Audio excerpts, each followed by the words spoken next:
Xeyir olsun dəyərli abituriyentlər, müəllimlər. Bugün sizlərlə bir yerdə 10 sual, 10 cavab rubrikasının ardına nəzər yetirəcəyik. İlk sualımızdan başlayaq.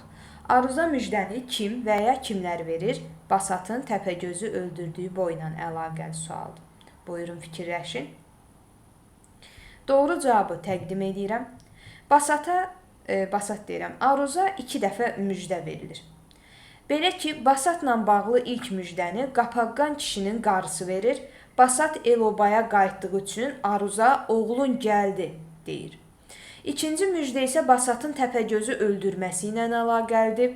Basat Bunlu qoca ilə Yapaqlı qocanı Oğuz elinə muştuluqçu göndərdi. Onlar ağboz atlar minib çapdılar. Qalın Oğuz ellərinə xəbər çatdı.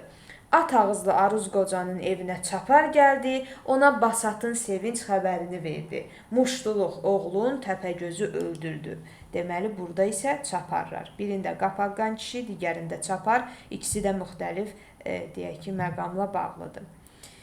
Zərifin düşmənin kim olması ilə bağlı atasına verdiyi sual bizə hansı boyu xatırladır? Bilirsiniz ki, Qanlı Bənövşə əsərində Zərif atasına sual verir ki, ata, düşmən nədir? Atası da biraz duruxur və soruşur. Qızım, bu sözü sənə kim öyrədib? O da məlumat verir ki, Süsən mənə dedi ki, bəs biz düşmənik. Bu məqamı yəqin ki, xatırlayırsınız Qanlı Bənövşə əsərindən. Bəs eyni məsələ, yəni bənzər situasiya başqa harda yaranır? Gəlin baxaq. Oğlan dedi, yağı deyəndə nəyə deyirlər? Qazan dedi, oğul, ona görə yağı, yəni düşmən deyirlər ki, biz onlara yetsək, öldürərik, onlar bizə yetsə, öldürərlər. Bu, Qazan bəyin oğlu Uruz bəyin dustaq olduğu boyla əlaqəlidir.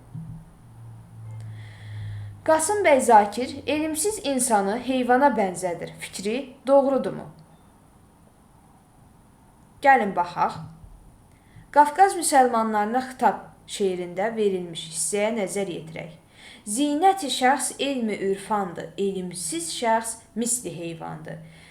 Bu misralarda müəllif bir şəxs üçün elmin, irfanın bir növ zinət kimi dəyərli olduğunu, elmsiz şəxsin isə misli heyvan, yəni misli nə idi? Bərabər, heyvana bərabər olduğunu qeyd edir. Növbəti sual. Mirzə Ruhullah Xurşidbaniyə Seyid Hüseynlə evlənməsini tövsiyə edir. Fikri doğrudurmu? İzaha baxaq. Xeyr, o evlənməyi məsləhət görsə də Seyid Hüseynlə evlənmək barədə söz açmır. Seyid Hüseynlə izdivac qurmaq isə Xurşidbanının öz seçimi ilə olur. Niftalı və Kərəmin keçmişi bir məqamda Niftalı və Mürşidin keçmişi ilə eynidir. Fikrini əsaslandırın. Doğru cavaba baxaq. Burada eynilik məsələsi, eyniyyət yalnız dostluqla bağlıdır. Niftalının keçmişdə onlarla dost olması fikri hər ikisi ilə bağlı ortaq fikirdir. Burada yanlışlıqla nöqtə düşüb ona fikir verməyin. Niftalı Kərəmlə uşaqlıq dost olub. Mürşid isə onlara pənah gətirdikdə Niftalı onunla da dost, hətta qardaş kimi olur. Növbəti sual. Ağac təmsilində ilan ağacı və oduncunu düşüncəsiz olmaqda qınayır. Fikri doğrudurmu? Cavaba baxaq. Bu yanlış fikirdir. Çünki ümumiyyətlə ilan sadəcə ağacı ağılsız, düşüncəsiz olmaqda qınayır. Amma belə təhlilə nəzər yetirsək, odunçunun da onun qədər düşüncəsiz olduğunu deyə bilərik. Çünki o, yaxşılıq etmək məqsədi ilə belə bir iş tutsa da, nəticədə bir çox ağacın qatilinə çevrilir. Digər hissəmizə baxaq. Nəhayət küləklər yıxdı ağacı, ilan dedi ona çox acı-acı. Ağılsız başına iş açdın özün, axı sıx meşədə bir yaxşı düşün, boyatıb görməzdin quraqlıq külək, qoca ağaclar qoruyardılar, səni bala tək. Onlar da meşədən bir gün gedəndə, dünyanı tərk edəndə.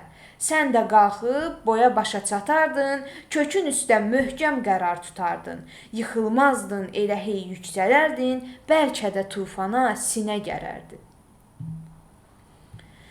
Yedigey yaddaşsızlığa və keçmişə etinasızlığın əleyhinədir. Buna görə də Sabitcan və Tansıkbayeva xüsusi nifrəti var. Fikri doğrudurmu? Gün var əsrə bərabər romanından. Gəlin cavablara nəzər yetirək. Doğrudur. Yedigey özü yaddaşsızlığını, keşik rəisi Tansıkbayeva qarşı qəzəb və nifrətini də onun xarakterinin bu xüsusiyyəti ilə izah etmək olar. Keşik rəisi Tansıkbayevin Yedigey ilə qırğız dilində deyil, vəzifəsini bəhanə gətirərək rusca danışması, Anaveyd qəbirstanlığının taleyinə, insanların burada dəfn olunmaq üçün etdiyi vəsiyyətə münasibəti, onun da tarixi yaddaşdan, milli düşüncədən məhrum olduğunun əyani sübutudur. Bu baxımdan müəllifin Tansıkbayevin dili ilə bu yerlərin sahibləri olan Yedigey və onunla gələnləri kənar adamlar adlandırması təsadüfi deyil. Unutmayın, Yedigey bu əsərdə həm Tansıkbayeva, həm də Sabitcana qarşı qoyulmuş bir obrazdır. Növbəti sual Oqtay Eloğlu əsərindəndir.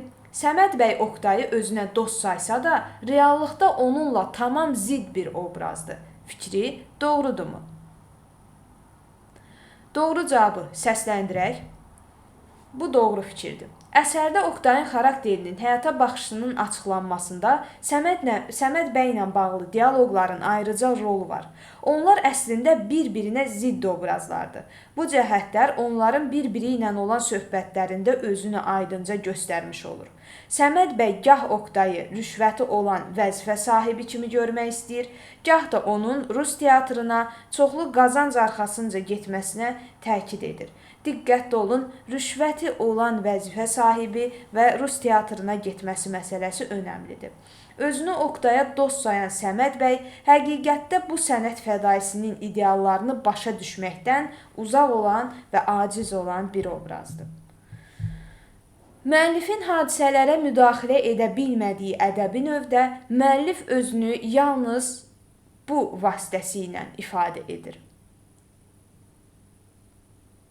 Əvvəla cavaba baxaq və bir məsələni izah edək. Müəllifin hadisələrə müdaxilə edə bilmədiyi ədəbi növümüz dramatik ədəbi növ sayılır. Bu bir. İkinci, müəllif burada yalnız remarkalarda özünü göstərir, dialoq və monoloqlar obrazın dili ilə təqdim olunur. Remarka nədir? Remarka, müəllifin qəhrəmanların davranışı, danışıq tərzi, vəziyyəti, mimikası, hərəkətləri və səhnənin ümumi quruluşu haqqında verdiyi izahlardır.